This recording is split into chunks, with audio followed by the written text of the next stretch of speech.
ओम शांति। आज प्यारे मीठे बाबा की मुरली मंथन की डेट है 26 जुलाई 2025। तो आज मीठे बाबा अपने बच्चों से कह रहे हैं, यह संगम युग विकर्म विनाश करने का युग है। इस युग में कोई भी विकर्म तुम्हें नहीं करना है, पावन जरूर बनना है। तो विकर्म अर्थात विकार युक्त कर्म, क्रोध लोभ मोह अहंकार से जो आपने कर्म किया, दैट इज कॉल्ड विकर्म। तो ये युग जब भगवान आ गए हैं तो विकर्म विनाश करने का है और ये नए विकर्म जमा नहीं करना है। जबकि पता है क्या होता है? हाँ, क्या होता है कि जो दुष्ट व्यक्ति होता है, जो संशय बुद्धि व्यक्ति होता है, उसके पास यदि विद्या हो तो वो विवाद करता है, तर्क करता है, अपनी बात को आगे रखता है। अगर उसके पास धन हो तो वो घमंड करता है, और किसी के पास यदि शक्ति हो तो वो दूसरों को अपमान करता है, परेशान करता है।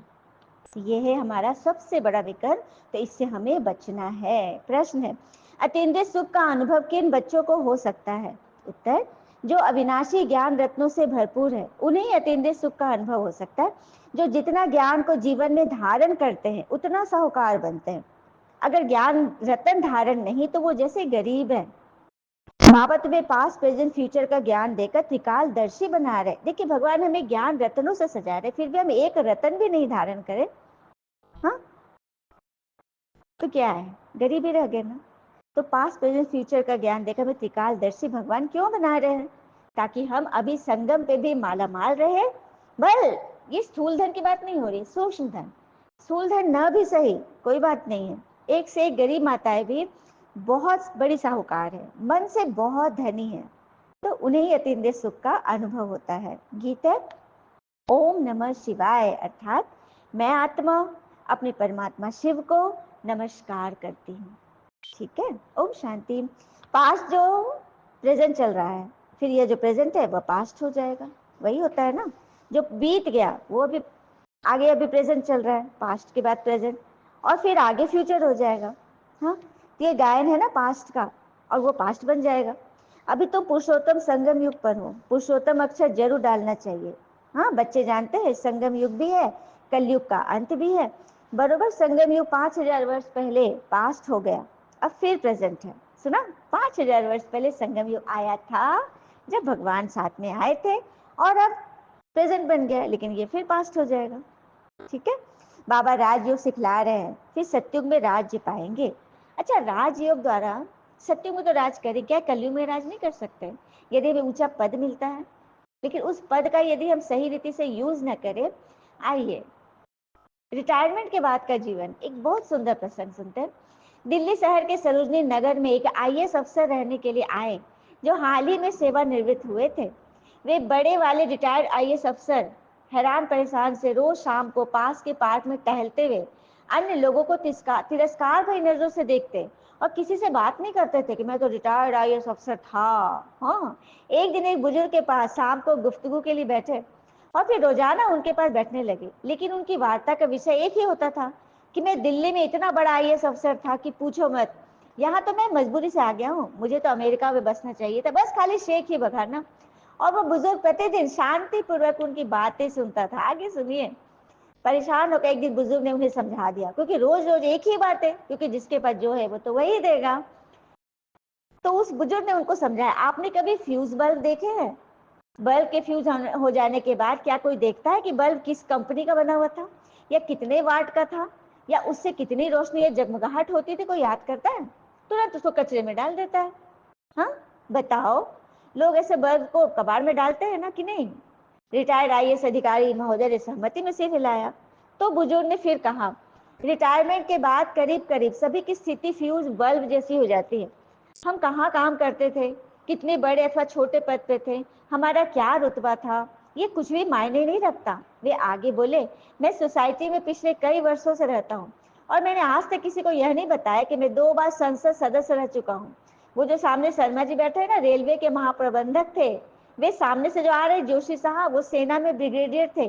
वो पाठक जी इसरो में चीफ थे, मगर ये बात उन्होंने किसी को नहीं बताई, मुझे भी नहीं।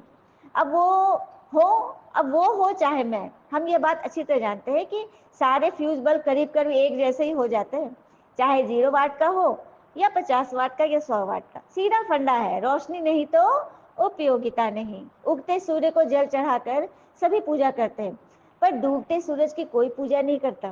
कुछ लोग अपने पद को लेकर इतना वहम में होते हैं कि रिटायरमेंट के बाद भी उनसे अपने जलवे, अपने जुनून भुलाए नहीं भूलते। वे अपने घर के आगे नेम प्लेट तक लगाते हैं, retired IAS, retired IPS, retired PCS, retired जज आदि आदि। अब ये retired IAS, IPS, PCS, engineer, tehsildar, patwari, babu, professor, principal, अध्यापक आदि जाने कितनी और कौन कौन सी पोस्ट होती हैं भाई। माना कि आप बहुत बड़े ऑफिसर थे, बहुत काबिल थे, या छोटे भी थे, तो आपके हुनर की पूरी महकमे में तूती बोलती होगी। पर अब यह सब बातें मायने नहीं रखती। अब मायने रखती है तो सिर्फ यह बात कि पद पर रहते समय आप इंसान कैसे थे, आपने कितनी जिंदगियों को बनाया, आपने आम लोगों को कितनी तवज्जो दी, उनको ध्यान दिया आम पब्लिक पे, आपने समाज के लिए क्या किया, लोगों को कितने काम आए, लोगों की मदद की, अपने पद के घमंड में ही रहे। मित्रों, ये सीख इस समय जो लोग पदों पर आसीन है, कार्यरत है, उनके लिए भी है। अगर पद पे रहते भी सिर्फ घमंड करते रहे तो बस याद कर लेना, एक दिन सबको फ्यूज बल्ब भी बनना है। तो क्या हमें भी फ्यूज बल्ब बनना है? लेकिन हमारे साथ तो भगवान का वो कौन सा लाइट आ गया है, एकदम लाइट हाउस आ गया है। तो हम सबको ऐसा ही लाइट हाउस बनना है और बनाना है, हाँ, अभी भी और आगे भी। ठीक है, करेंगे ना सभी? बस वही बात है, परमात्मा हमें वही राजयोग सिखा रहे कि हम सब हमेशा जगमगाते हुए बल्ब रहे, मन से, तन से और धन से, ताकि सबों के काम आए। बाबा आए हैं पावन बनाने, तो पावन बनना चाहिए ना, ईश्वर का बनकर फिर पतित नहीं बनना चाहिए। क्यों? पता है इस संगम पे क्या हो रहा है? बताओ। क्योंकि परमात्मा की वाईफाई इतनी हाई फाई है कि जहां भी ध्यान करो, नाम ले लो मेरा बाबा, हर जगह नेटवर्क आता है। ठीक है, अगर मोबाइल भी नहीं हो पास में, वहां मोबाइल भी नहीं चल रहा है, लेकिन परमात्मा को याद करने से जो परमात्मा की टचिंग होती है, वो नेटवर्क कभी फेल नहीं हो सकता। जिसको इस चीज का अनुभव है वो कमेंट में जरूर शेयर करेंगे, बताएंगे कि हाँ परमात्मा का नेटवर्क हमें मिलता है हर घड़ी हर समय। कि बाबा कहते हैं तुम पतित ही बुलाते हो आकर पावन बनाओ, क्रोध ही नहीं बुलाते। जो पतित हो जाते हैं ना, काम, क्रोध, लोभ, मोह, अहंकार, ईर्ष्या, आलस, राग, द्वेष, जितने भी विकार है, जितनी भी गंदगी है जिन्होंने भर ली, वही तो भगवान को बुलाते हैं। बाबा भी फिर ड्रामा प्लान अनुसार आते हैं, जरा भी फर्क नहीं पड़ता। जो पास्ट हुआ सो प्रेजेंट हो रहा है, चल रहा है अभी, फिर वो फ्यूचर बन जाएगा, तो फ्यूचर में उनको त्रिकालदर्शी कहेंगे। ठीक है, फिर बाबा आगे कह रहे हैं कि ड्रामा प्लान अनुसार हम फिर से स्थापना कर रहे हैं। कल पहले जो कर्तव्य किया था वो अभी मैं श्रीमत दे रहा हूँ। श्रीमत द्वारा ही तुम शक्ति लेते हो, शिव शक्ति नाम है ना, तुम्हारा ही तो गायन है। तुम शिव शक्तियां देवियां हो जिनका मंदिर में पूजन होता है, तुम ही देवियां हो जो फिर विश्व पर राज पाती हो। तुम भी विश्व को स्वर्ग बनाती हो, तो तुम्हारी पूजा होती है। अनेक देवियां हैं, लक्ष्मी की कितनी पूजा करते हैं, दीपमाला के दिन महालक्ष्मी की पूजा करते हो। तो महाराजा महारानी मिलाकर महालक्ष्मी हो जाता है, उन्हीं का फिर चार भुजा दिखाते हैं, समझे? नारायण भी जब होते हैं महानारायण तो चार भुजा दिखाते हैं, चतुर्भुज, और महालक्ष्मी जब दोनों कंबाइंड होते हैं तो चार भुजा दिखाते हैं, दो भुजा नारायण जी के और दो भुजा लक्ष्मी जी के। ये रहस्य है। ठीक है, बाबा पर तुम बच्चों का कितना प्रभाव पड़ता है, हाँ, जिससे तुम्हारा भी प्रभाव बढ़ जाता है ना। पुनर्जन्म लेते लेते कला कम होते होते अभी देखो कैसी हालत हो गई है। हर 5-6 वर्ष के बाद चक्र फिरता रहता है। अभी भारत देखो कितना कंगाल है। उसी को भगवान माला माल बनाने आए हैं। तो टीचर से लेसन लेना है ना। हाँ, दुनिया में भी जब स्कूल में पढ़ने जाते हैं बच्चे तो घर आके पढ़ते हैं ना, होमवर्क भी बनाते हैं। तो परमात्मा से मुरली सुन लिया, अब क्या करना है, इसमें से निकालना है, मंथन करना है, पॉइंट निकालना है, इसको होमवर्क करना है। सवेरे सवेरे 2-3 बजे का टाइम बहुत अच्छा है, सुबह ना बहुत प्योरिटी रहती है। बाबा जो भारत को स्वर्ग बनाते उनको भी कोई नहीं जानते, ये भी ड्रामा में नूंद है।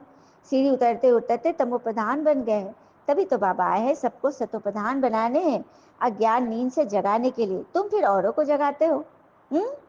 जब जग जाए तो रोशनी में आ जाए। अभी तो हर तरफ घोर अंधियारा है, आत्माएं वापस अपने घर जा न सके। भल दिल होती है दुख से छूटे, परंतु एक भी छूट नहीं सकता।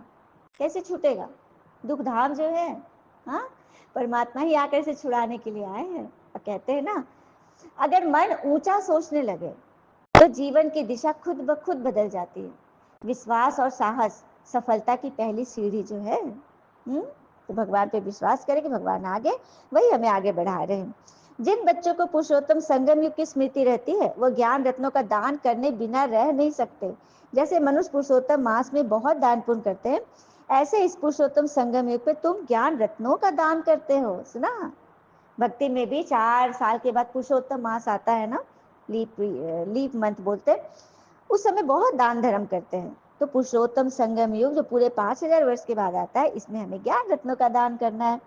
यह भी समझते हैं स्वयं परमपिता परमात्मा हमें पढ़ा रहे हैं, श्री कृष्ण की तो बात ही नहीं है। वे तो सत्युग के पहले प्रिंस थे, फिर तो वो पुनर्जन्म लेते हैं और अभी लास्ट जन्म में ये ब्रह्मा बनते हैं, बूढ़ा तन लिया, ठीक है, जिनके तन में भगवान आए। अब तुम जानते हो हम श्रीमत पर फिर से भारत को श्रेष्ठ बना रहे हैं। श्रीमत से ही श्रेष्ठ बनते हैं, श्रीमत संगम पर ही मिलती है। एक बात बताओ, एक अच्छी बात मुझे अच्छी लगी थी तो मैंने सोचा कि मंथन में डाल दो। तो कुछ लोगों के कान में, कुछ के कान में कही हुई बातें ना सीधा भगवान तक पहुंचती है, कुछ एक के कान में। तो ध्यान से सुनिएगा। पहले कान है गाय माता, गौ से प्रीत करिए। आपके घर में जो भी ताजे फल, सब्जियां और जो भी बची हुई रोटियां जो कि खराब नहीं है, फ्रिज में आपने रख दिया हो, बासी रोटी जो कोई खा नहीं रहा है लेकिन अच्छे हैं, गंदे नहीं है, सड़े हुए नहीं है, उन चीजों को स्वयं अपने हाथ से चलकर बाहर निकलकर गौ माता के लिए डाल आइए। गौ माता तो रोड पे आपके चलते फिरते मिलेंगी, कई आत्मा के घर के बाहर ही बहुत ज्यादा गौ माता दिखती है। तो गौ के कान में कही हुई बातें सीधा भगवान तक पहुंचता है। दूसरा, ये तुम्हें पता है, नंदी के कान में, हाँ, बैल के कान में कहो तो शिव तक संदेश जाता है। तीसरा है संतों के पास कहो, संतों के पास कहो तो वो भी भगवान के पास जाता है। और चौथा है शंख। शंख जब बजाते हो ना तो साथ में जो शुभ भावनाएं निकल रही है, क्या है वो स्लोगन, शंख बाजे बलहाय भागे, इस परिवार के, इस जग के हर एक आत्मा का मन सुख शांति आनंद से जागे और परमात्मा के द्वारा उनका नसीब जागे। ठीक है, मतलब उनके दुख तनाव चिंता परेशानी भागे भागे और उनके जीवन में परमात्मा की प्रवेशता का सूरज जागे। ये है, जब शंख के कान में भी जब फूकते हो, जो बोलते हो उस समय वो भी ईश्वर के तक पहुंच जाता है। तो सारे ही करेंगे, ठीक है। तो अच्छी बात है, देखिए अच्छी बात सीखने की है, चाहे वो भक्ति बताया जाए चाहे ज्ञान मार्ग में हो, जो अच्छा है वो तो सदैव अच्छा है, ठीक है। तो ये बात है। फिर बाबा कहते हैं, बाबा सावधानी देते हैं, जो फेल हो जाते हैं, फेल्यूर अगर हो गए तो बैठ नहीं जाना है, फिर से खड़े हो जाओ, दवाई कर लो, सर्जन तो बैठा है ना। एक बात बोल लूं, बाबा कहते हैं चिंता मत करो मैं बैठा हूँ, वो आपको शक्ति देते हैं। और यार माया भी कहती है चिंता मत करो मैं बैठा हूँ। जो बच्चों के अंदर विकार के अंश जा ही नहीं रहे, अंश का वंश पैदा हो रहा है, इविल सोल्स का अटैक हो रहा है, उसे माया कहती है अरे तू चिंता क्यों करती है, मैं हूं ना तेरे साथ, मैं तुझे बल भरूंगी, जो व्यर्थ विचारों में तुम है ना रुका हुआ, मैं उसमें बल भरूंगी। तो माया भी कहती है चिंता मत करो मैं बैठा हूँ, और जब बाबा भी कहता है। तो हमें किधर जाना है, किधर जाएंगे बच्चे, कमेंट में जरूर शेयर कीजिएगा। माया के पास तो नहीं जाना है, माया को पहचानना है, नहीं तो हडगुड टूट जाएगा, तोड़ देगी माया, उसके बाद फिर हंसेगी कि किसने फंसा लिया आपको। बच्चे जानते हैं बाबा अभी कलम लगा रहे हैं, फिर पूरा झाड़ यहाँ बढ़ेगा, ब्राह्मणों का झाड़ बढ़ेगा, फिर सूर्यवंशी चंद्रवंशी में जाकर सुख भोगेंगे। आत्मा जब पवित्र बन जाएगी तो यहाँ रहेगी ही नहीं। अच्छा, मीठे मीठे बच्चों प्रति भगवान की नमस्ते, हम बच्चों के भी प्यारे बाबा को नमस्ते। धारणा के लिए मुख्य सार, पहले पॉइंट, इस पुरुषोत्तर मास में अविनाशी ज्ञान रत्नों का दान करना है, अमृत वेले उठ विचार सागर मंथन करना है, श्रीमत पर शरीर निर्वाह करते हुए बाबा ने जो होमवर्क दिया है वह जरूर करना है। क्या होमवर्क दिया बाबा ने आज, क्या होमवर्क दिया है? इस संगम युग पर विकर्म विनाश करने का युग है, तो विकर्म विनाश करना है, नए विकर्म जमा नहीं करने हैं, यही होमवर्क है। और कहते हैं ना, प्रार्थना करते समय व्यक्ति का मंदिर में होना आवश्यक नहीं है, किंतु व्यक्ति के मन में मंदिर व ईश्वर का होना अति आवश्यक। आपके मन में मंदिर हो, मन मंदिर हो जिसमें ईश्वर निवास करते हैं। तो आप कहीं भी रहो, चाहे कचहरी में रहो, चाहे बाजार में रहो, चाहे ट्रेन पे रहो, चाहे प्लेटफॉर्म पे रहे, चाहे एयरपोर्ट पर रहे, चाहे स्कूल में हो, हल्ले हंगामे में हो, लेकिन यदि आपका मन मंदिर है तो ईश्वर की वाईफाई से आप कनेक्टेड हो, ठीक है। ऐसा करना, यही है होमवर्क, मन को मंदिर बना लो। दूसरी पर, पुरुषार्थ में कभी रुकावट आए तो बाबा को समाचार देकर श्रीमत लेनी है, लेटर लिखना है, सर्जन को सब सुनाना है। विक्रम विनाश करने का समय है, विक्रम जमा नहीं करना है। वरदान है, अखंड योग की विधि द्वारा अखंड पूज्य बनने वाले श्रेष्ठ महान आत्मा भव, अखंड योग की विधि द्वारा अखंड पूज्य बनने वाले श्रेष्ठ महान आत्मा बनते हैं। तो आजकल जो महान आत्माएं कहलाती है उन्हों के नाम अखंडानंद आदि रखते हैं, लेकिन वे अखंड का तो गुण है ही नहीं। हाँ, अखंडता नहीं है, एकाग्रता नहीं है, लेकिन अखंड नाम। ये बाबा कहते हैं नाम भल न हो, लेकिन स्वभाव आपका अखंड हो, विचार अखंड हो, और बातें तो आती ही हैं। हाँ, यदि बातें बार बार आ रही है तो फिर वहां से बुद्धि से किनारा कर लो। ठीक है, शुभ भावना से नहीं, शुभ भावना दुआएं सकार बराबर देते रहो, लेकिन बुद्धि से किनारा कर लो, क्योंकि वहां पे आपका नुकसान हो रहा है।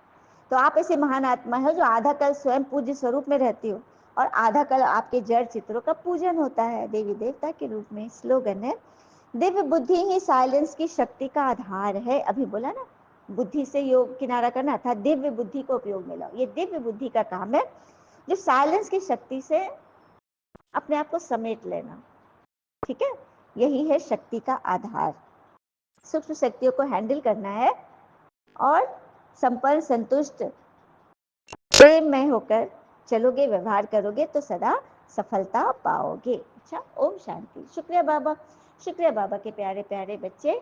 आप सबका जीवन सदैव सुख शांति समृद्धि सफलता संतुष्टि सदा भरपूर रहे और भरपूर करे। ओम शांति बाबा, ओम शांति।